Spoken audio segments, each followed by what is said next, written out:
Perkenalkan, nama saya Ismail Ramarucita. Saya berasal dari Prodi Ekonomi Pembangunan dengan NIM 016. Tujuan saya di sini yaitu akan menjelaskan mengenai studi kasus yang saya akan bahas dari mata kuliah Sejarah Pemikiran Ekonomi dalam pemikiran skolatistik ya, dengan studi kasusnya sendiri yaitu korupsi dan juga pemerasan izin kerja tenaga kerja asing di Kementerian Ketenagakerjaan. Langsung saja, yang pertama yaitu ada latar belakang, yaitu korupsi dan juga pemerasan dalam proses perizinan tenaga kerja asing atau juga yang disebut dengan TKA di Kementerian Ketenagakerjaan pada periode 2019 sampai 2024. Ini mencerminkan ya penyalahgunaan kekuasaan oleh oknum tertentu. Kasus ini merugikan negara hingga mencapai angka 53,7 miliar rupiah dan melibatkan berbagai lapisan pegawai, termasuk dugaan terhadap mantan menteri. Nah, dalam perspektif etika skolatistik ini, praktik tersebut melanggar prinsip harga yang adil yang juga bisa disebut dengan just price dan keadilan distributif karena menjadikan sistem perizinan sebagai alat eksploitasi, bukan sebagai perlindungan. Nah, kejadian ini menunjukkan kegagalan birokrasi dalam mewujudkan tatanan sosial yang adil. Yang selanjutnya adalah pandangan ya kasus ini dalam pemikiran skolatistik. Nah, dalam pemikiran skolatistik sendiri, terutama menurut tokoh seperti Thomas Aquinas, keadilan sosial dan moralitas ekonomi menjadi fondasi dari tatanan masyarakat yang baik. Nah, dari kasus korupsi dan juga pemerasan izin kerja tersebut secara jelas bertentangan dengan prinsip-prinsip diantaranya, yaitu yang pertama adalah melanggar prinsip just price, yaitu yang bisa disebut harga yang adil. Yang kedua adalah mencederai keadilan distributif, dan yang ketiga adalah mengkhianati peran negara sebagai penjamin kebaikan umum, dan yang terakhir adalah gagalnya mewujudkan tatanan sosial yang adil. Selanjutnya ada dampak kasus korupsi izin kerja TKA ini ya. Jadi ada dampaknya dari sebuah kasus ini. Yang pertama adalah menyebabkan kerugian negara ya. Nah, dari kasus ini tersendiri ini menyebabkan negara kita tuh kehilangan potensi pendapatan ya, hingga mencapai angka 53,7 miliar rupiah. Ini disebabkan oleh suap dan juga praktik ilegal ya. Dan yang kedua adalah eksploitasi terhadap pekerja asing. Tenaga kerja asing menjadi korban pemerasan dan juga dipaksa membayar biaya di luar ketentuan resmi. Jadi dari kasus ini tuh pekerja asing itu dipaksa untuk membayar biaya yang seharusnya tidak dibayar, bahkan di luar dari ketentuannya gitu. Yang ketiga adalah kerusakan sistem birokrasi. Dari sistem perizinan TKA yang seharusnya transparan ini akan menjadi dan adil, itu justru dimanipulasi untuk kepentingan pribadi dari oknum-oknum tersebut. Dan yang keempat adalah menurunnya kepercayaan publik. Terjadinya kasus ini juga mengaruhi bahwasannya masyarakat itu bisa kehilangan kepercayaan ya terhadap lembaga pemerintah.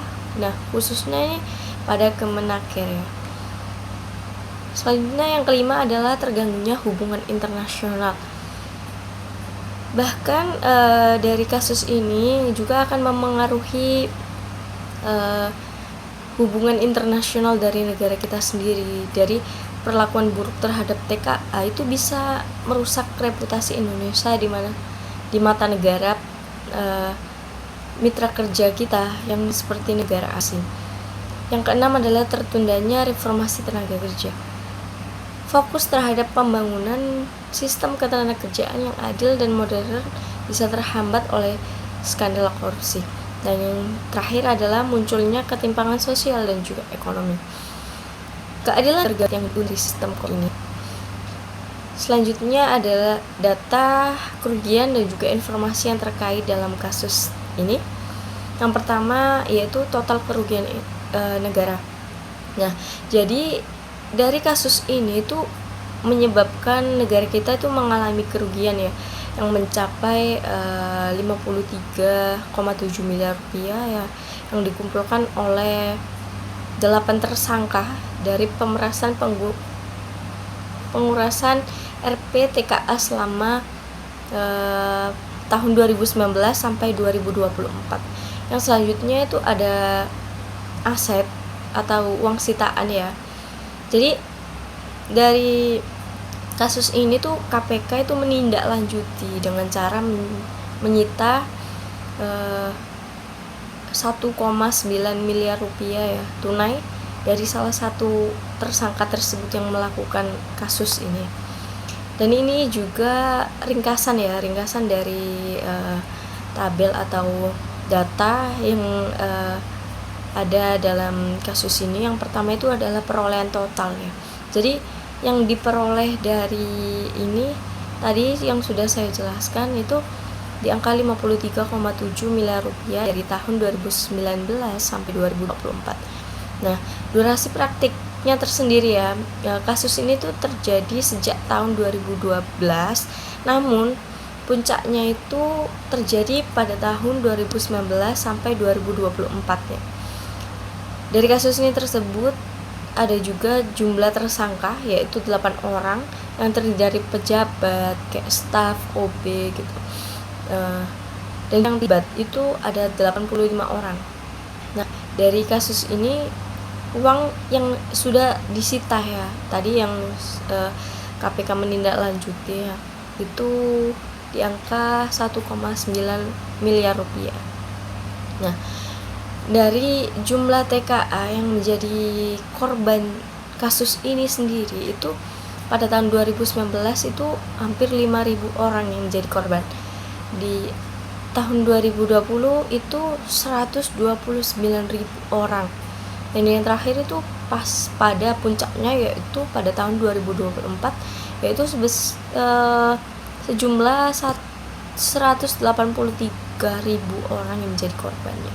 Nah, dari studi kasus yang sudah saya jelaskan dapat disimpulkan bahwasannya kasus korupsi dan juga pemerasan dalam perizinan tenaga kerja asing atau juga yang disebut dengan TKA khususnya di Kementerian Ketenagakerjaan ya, yang terjadi pada tahun 2019 sampai 2024 ini mencerminkan kerusakan sistem birokrasi yang mendalam ya.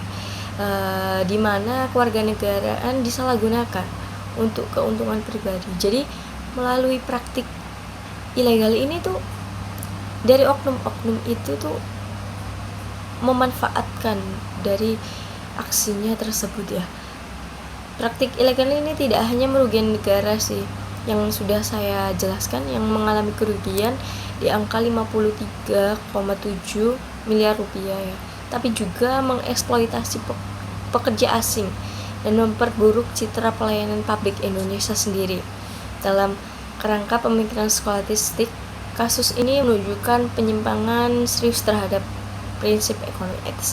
Nah, dari tadi yang sudah saya jelaskan mengenai kasus ya